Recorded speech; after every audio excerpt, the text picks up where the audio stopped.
Right, sir. I'll see to that, sir. Maximum security from midday today. No one allowed in without ministry permission. Right, sir. Look, it's yourself, Mr. Conway Henderson. I might have known as soon as they issued instructions for maximum security that you would turn up. I have a special pass from the minister. You scientific correspondent. You must have a brother there or something. Yeah, maybe I have. Well, can I come in now? All right, sir.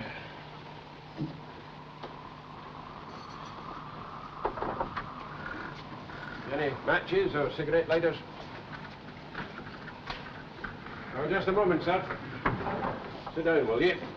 I'll need to have a look at the soles of your shoes.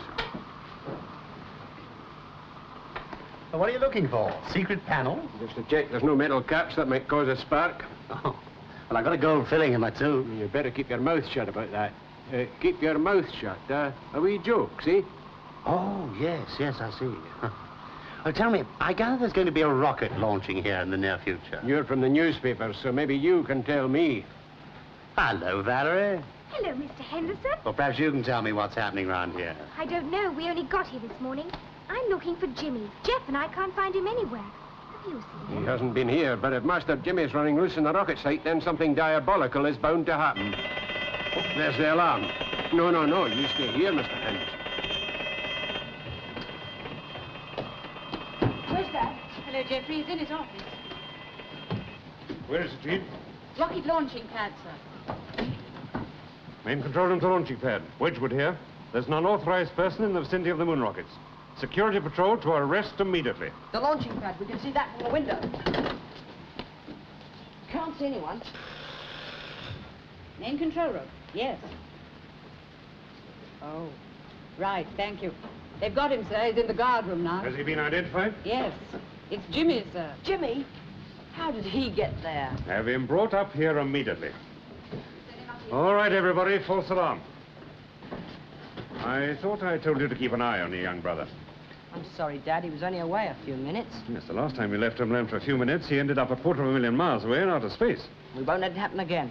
You're not going to get the chance to. From now on, I'm keeping the three of you just where I can see you. You come along with me. Come on, young Jimmy. We had a lot of trouble with you the last time you were here. I hear you, sir. No harm done to him or the rockets. All right, Carl. Leave him to me. Yes, sir. Jimmy, we told you not to wander off. I was only showing hand on the rocket. Now, I've just left an important briefing conference because of you children. I'm going to see it doesn't happen again. You come with me. Sorry for the delay. Was it something serious, Wedgwood? Just a mouse. Now, these are my children. And when they're not driving my security guards to distraction, they proved immensely helpful here on Buchan Island. This is Professor Meadows from Canada, the world's expert on selenography. Hi there. Hello. Selenography. It's an expert on the moon. Dr. Connell from Belfast, our geological chemist. How do you do? And, of course, you all know Ian Murray, our radar and communications engineer. Hello, you lot. This is Jeffrey. How do you do? Valerie. How do you do? And the only person actually to go near the moon, Jimmy. And this is Hamlet. Yes, I've heard a good deal about you. I can see I'm in very distinguished company. Now, you children don't know what's happening, do you? Well, my friends here and I are going away for 3 weeks. Where to, Daddy? We're leaving here for the Sea of Vapors. Sea of Vapors, where's that? Now, Jimmy, you're the only person ever been near it. Sea of Vapors, Jimmy, is here. So you're really going to land on the moon? That's right, Jeffrey. But I might add, there are no vapors. In fact, there's no sea. As far as we know, it's just a flat, dust-covered plain. Anyway, that's going to be our home for the next 14 days, or if you like it, the next 1/2 lunar day. Yes, but can you carry supplies for 14 days and 4 people in one rocket? No. No, we have 2 rockets. Moon Rocket 1 and Moon Rocket 2. MR1 will carry our expeditionary force. MR2 will contain only supplies and equipment. And who'll go in that one? George, the automatic pilot. Professor Wedgwood, I'm not quite clear on this point. Will both rockets come back to Earth? No, only MR1 will make the return trip, we hope. MR1 will carry enough fuel first to take off from the Earth, later to take off from the Moon, and finally to use its reverse motors for landing on the Earth again. But MR2, since it doesn't have to carry fuel for the return trip, will be able to carry the weight of all our supplies. Now, what if the supply rocket goes astray, Wedgwood? That's hardly likely, since we should be landing first and be guiding it in, but if anything should go wrong, we'd have to return immediately. Yes, that all sounds very nice, like a railway timetable. But you haven't told us yet how far these rockets have been tested for such a journey. This is the test, Dr. Bond. I see. The one I went up in went all right. As a recommendation from our test pilot. But I might add that these rockets are bigger and more powerful than the one you went up in, Jimmy. Daddy, can I ask you a question? Certainly, Larry. When are you going? Tonight. The rockets are being finally prepared now. Launching will be at exactly 18:30 hours Greenwich Mean Time. That gives us only 7 hours. Now, we were just starting our final checkup, weren't we? Here. Now, we're... There's a lot of activity on the launching site. Have you any idea what time Professor Wedge was going to finish? Well, he's still in the briefing conference. He'll be very busy all day. Or perhaps I could see him this evening, then. And by this evening, he'll be... He'll be where? Look, Mr. Henderson, you know I can't talk to the press. Oh, of course, of course. Never mind. I'll find out. Hello, Mr. Henderson. Ah, I see I've got some friends here. We never knew you were here. I did. Well, well, well, it's nice to see you three again. Oh, by the way, Jeff, here's that electronic screwdriver I've been promising you. Oh, thank you very much. Well, I hear you've been in on the briefing conference. Did they want your advice? Well, they got onto all sorts of technical stuff, so we came out. I didn't want to come out. I offered to go up again, but... Oh, Go up where, Jimmy? Oh, he means if anything's going up again. that's right, Mr. Henderson. If there was a rocket going up, do you think you could persuade Dad to let me go with them? With them, eh, Jimmy? Well, now, let me see. I imagine they will be expert people. I mean, no room for passengers except those with an expert knowledge of their subject. Like Professor Meadows. Now, she's an expert on the moon, isn't she? You know about it, then? Of course he doesn't know. He's only guessing. That's right. And my guess is your father's going to take a group of people in a spaceship around the moon, leaving Buchan Island this evening. Right? No, wrong. Oh, well, never mind. I'll have to try again. How long's he away for? We're not allowed to tell you where he's going, but he'll be away almost 3 weeks. Well, that's 2 days to get there, 2 days to get back, 14 days in between. That's half a lunar day, the longest time a man can stay in any one place on the moon's surface. You don't mean to tell me that your father's going to land on the moon? Haven't told you anything yet, Mr. Henderson. Nobody's guessed. To land on the moon itself. Something men have dreamed of for centuries. What do you think they'll find up there, Mr. Henderson? The stepping stone to the stars. Yes, but what's it going to be like up there? Oh, mountains higher than anything we've seen on Earth. Arid deserts of dust, deep chasms, and absolute silence.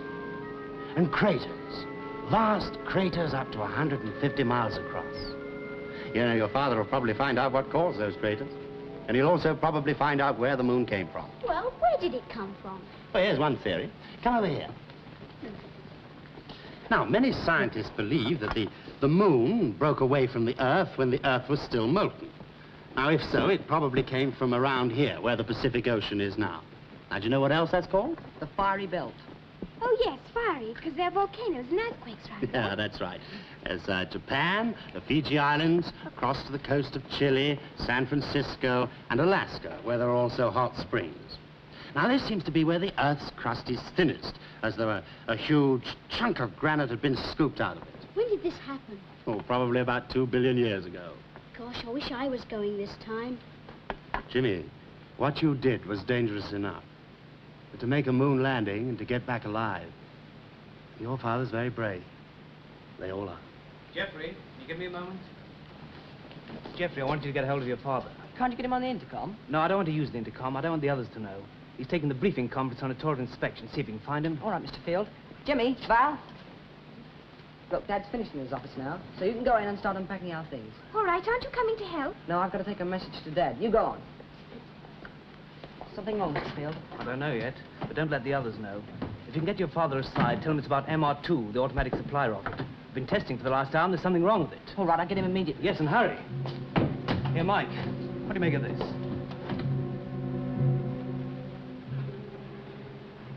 Well, come on, Jimmy. Aren't you going to help me get our things into Daddy's quarters? I want to give Hamlet his 11s. He wouldn't eat anything for breakfast. Come on, eat up. Don't be silly. He doesn't understand you. I don't know what you want to bring that smelly thing up here for. He's got more right than you have. He's been round the moon. We know what it's like, don't we, Hamlet? Valerie, you know how big these rockets are? Of course they're big. I know, but I was thinking there should be a place you could hide without anyone knowing. Some place you could stow away. Well, you forget any ideas like that, Jimmy Wedgwood. Jeff and I are going to keep our eyes on you this time, so there. All right, it was just an idea. Well, you're not going to. Wouldn't be possible anyway. They'd soon find out. Jimmy, when you went round the moon, did you see it very clearly? Well, I saw it through the periscope, but I was still hundreds of miles away. Why? Well, I was just thinking. Everyone says the moon's dead, but we don't know for sure, do we? What could there be up there? Well, there may be something that no one has ever thought of, because no one could possibly imagine it.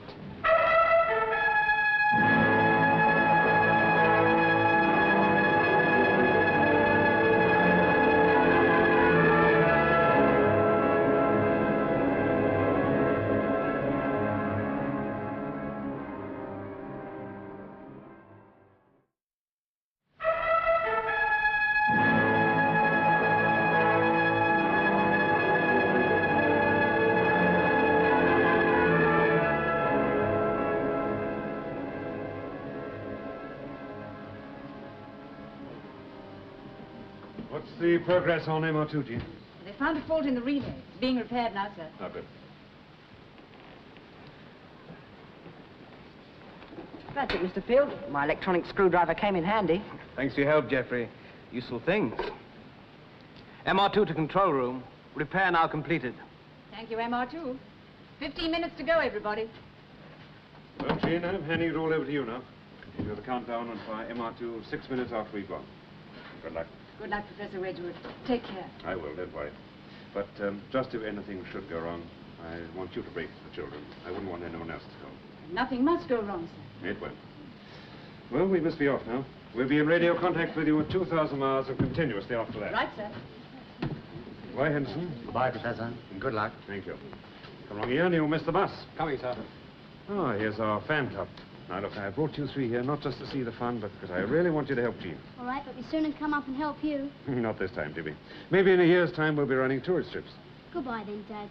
And if you get lost, we'll be here. Good man. Bye, Valerie. Goodbye, Daddy. Bye, Jeffrey. Good luck. 10 minutes to 0, everybody.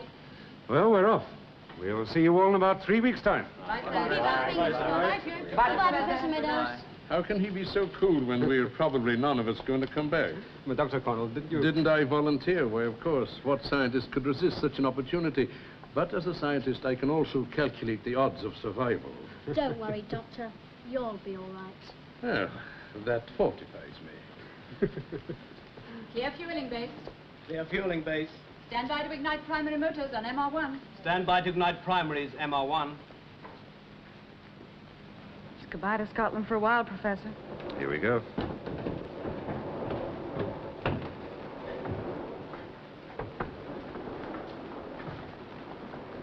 Well, this is home for the next 2 days. I'm sorry it's a bit cramped, but I expect we shall sleep most of the time. You all know the drill. Lie in your anti-gravity bunks during takeoff. After about 900 miles, we shall be in free flight, and from then on, we wear our magnetic boots to stop ourselves from floating about. Time check here.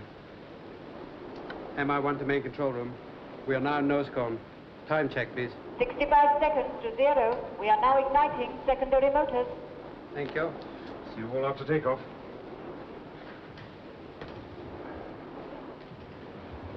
$60 seconds. 59, 58, 57, 56. I think Dr. O'Connell's a bit frightened. So would I be. 52, There's nothing to be frightened of. 50, 49. Do you think Dad'll be all right? 47. Of course he will be. 45.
Well, there she goes. That's stage 1 motor gone.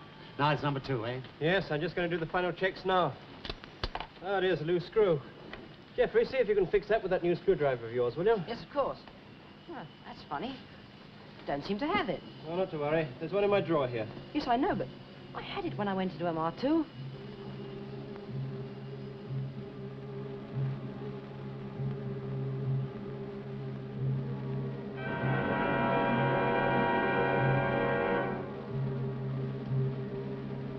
MR2 is ready for takeoff. Right. Ignite primary motors on MR2. Ignite primary is MR2.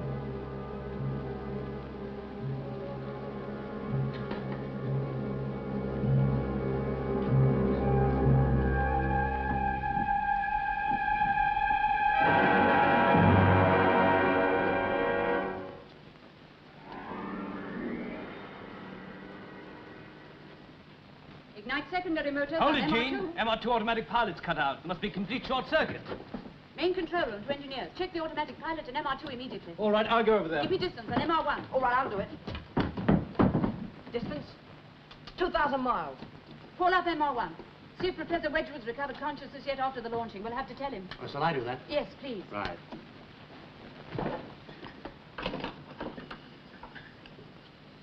Hello, MR1. Buchan Island calling. We have an urgent message for you. Hello, MR1. Buchan Island calling. Buchan Island calling.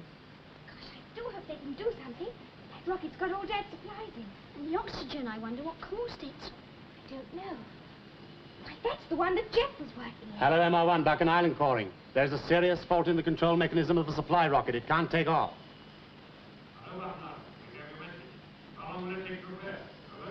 Just a moment, please. Over.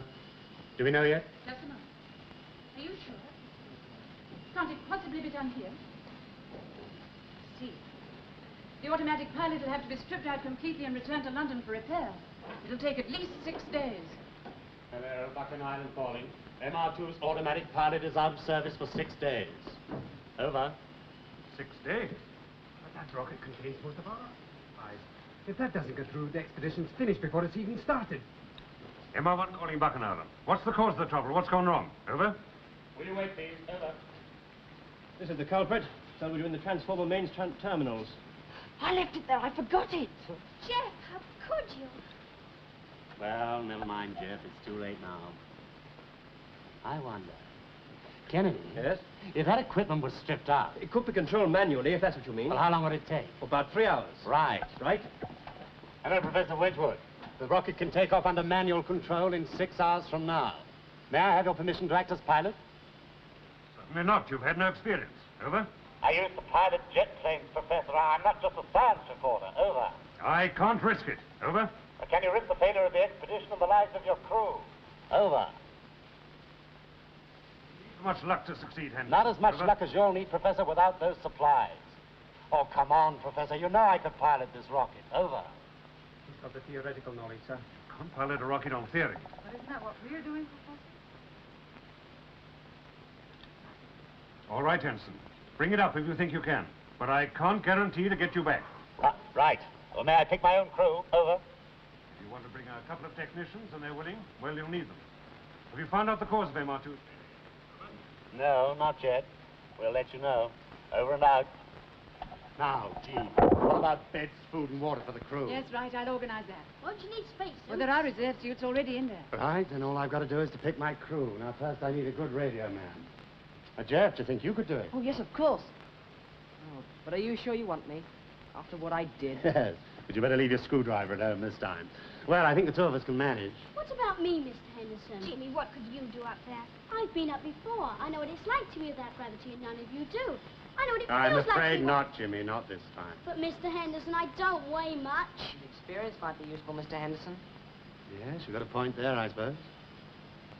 All right, then, Jimmy. But I don't know what your father's going to say. And we're all going. Do you think a spacesuit would fit me? Oh, no, Valerie. I'm afraid you can't go. Why not, Mr. Henderson? You're a girl, you'd be frightened. But Professor Meadows is a woman. That's different. That's grown up. Oh, please, Mr. Henderson. Valerie, you don't seem to realize the risks involved. I shouldn't really be taking these two. Now, you stay here and help Gina. She needs you. Yes, Valerie. You help me with the computers, hmm? Oh, it's not fair. Never mind, Valerie. We'll bring you back a bit of moon. Yeah. All right, now we've got to be ready for takeoff in 3 hours from now.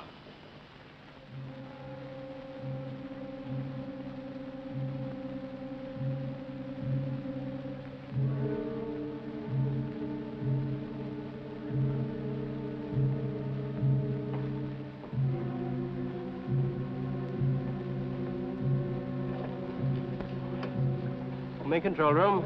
Kennedy here. MR2 is all set for manual control. All right, Kennedy. Mr. Henderson and his party are just coming through now. Right.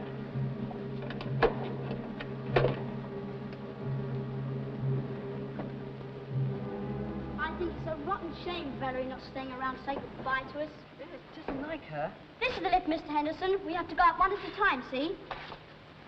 That's funny. Billy should be down, not up. Oh, Kennedy must have sent it back up. Ah, there we are. All right, Jimmy, you go first. You know the way. Well, we shall very soon be off now. 5 minutes to go, everybody. Can I have the position of the first rocket? MR1 distance now 68,000 miles from the Earth's surface. Still on course. Main control room to MR2. Are you in the nose cone now? Yes, we are now in the nose cone. Right. Ignite primary motors on MR2. Ignite primaries, MR2.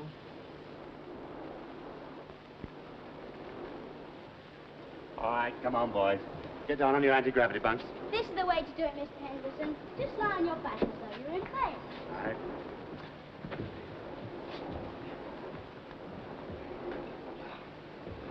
Right, now we're all ready. I'm ready. So is Hamlet. Oh, Jimmy, what did you bring that for? He likes it. Final countdown. 15 seconds. 14, 13, 12. We all have to go to sleep now for 5 minutes, so don't try and get up. 8, 7, Mr. Henderson. 6, Yeah? 5, Do you think we'll make it? 3, We got to, Jeff. 2, We got 1, 0.